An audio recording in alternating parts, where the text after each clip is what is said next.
ആലപ്പുഴയിലെ UDF സ്ഥാനാർത്ഥി KC Venugopal മണ്ഡല പര്യടനത്തിലാണ്. അദ്ദേഹത്തിന്റെ മണ്ഡല പര്യടനം ആലപ്പുഴ പട്ടണത്തിലൂടെയാണ് കടന്നുപോകുന്നത്. ഇപ്പോൾ മുല്ലയ്ക്കൽ ഭാഗത്ത് ഉള്ള അദ്ദേഹത്തിന്റെ പര്യടനം എത്തി നിൽക്കുമ്പോൾ ചില വിഷയങ്ങളിൽ അദ്ദേഹത്തിന്റെ പ്രതികരണം ആരായുകയാണ്. ആലപ്പുഴയിലെ പര്യടനം വളരെ ഉഷാറായി നീങ്ങുകയാണ്. എന്താണ് അവസാന ഘട്ടത്തിൽ ലഭിക്കുന്ന ഒരു ആത്മവിശ്വാസം? അത്യുജ്വല വിജയം ഉണ്ടാവും. ജനങ്ങൾ അത്രയും പ്രതികരിക്കുന്നത് കക്ഷി രാഷ്ട്രീയതീതമായിട്ടുള്ള പിന്തുണ ഉണ്ടാകുന്നതാണ് എന്റെ വിശ്വാസം. ഇന്ന് പിന്നെ ഞാൻ ഏറ്റവും സന്തോഷിക്കുന്ന ദിവസമാണ്. എന്റെ 96 മുതലുള്ള എന്റെ പഴയ തട്ടകം ആലപ്പുഴ. ഞാൻ ഇന്ന് എന്തെങ്കിലുമൊക്കെ ആയിരുന്നെങ്കിൽ അത് ഇവരെ കൊണ്ടാണ്. ആലപ്പുഴയിൽ പ്രധാനമായി ഉന്നയിക്കുന്ന കാര്യം എന്താ? ആലപ്പുഴയിൽ പ്രധാനമായിട്ടും അങ്ങ് മുന്നോട്ട് വെക്കുന്ന കാര്യം വികസനം തന്നെയാണല്ലോ.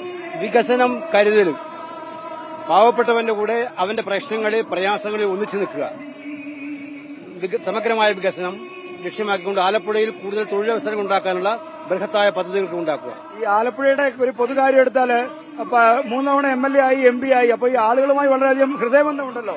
അതാണ് ഹൃദയത്തിലാണ് KC. ആലപ്പുഴക്കാരുടെ ഹൃദയത്തിൽ ഒരു കൊച്ചു സ്ഥാനം എനിക്കുണ്ടെന്നാണ് എന്റെ വിശ്വാസം. എന്റെ ഹൃദയത്തിലുമുണ്ട്. ഈ പൊതുവില് നോക്കുമ്പോൾ UDFന്റെ കേരളത്തിലെ സ്ഥിതി എങ്ങനെയാണ്? 20 നേടും. ഓരോ ദിവസം കഴിഞ്ഞ ഇമ്പ്രൂവ് ചെയ്തുകൊണ്ടിരിക്കുകയാണ്. ആലപ്പുഴയിലെ UDF സ്ഥാനാർത്ഥി KC വേണുഗോപാൽ നല്ല ആത്മവിശ്വാസത്തിലാണ്. അദ്ദേഹം വിജയം സുനിശ്ചിതമാണ് എന്ന ആത്മവിശ്വാസമാണ് ഓരോ ഘട്ടത്തിലും പ്രകടിപ്പിക്കുന്നത്. പ്രചരണത്തിലും അദ്ദേഹം എതിരാളികൾക്കൊപ്പം ഒപ്പമെത്താൻ കഴിഞ്ഞതിന്റെ ആത്മവിശ്വാസം പ്രകടിപ്പിക്കുന്നുണ്ട്.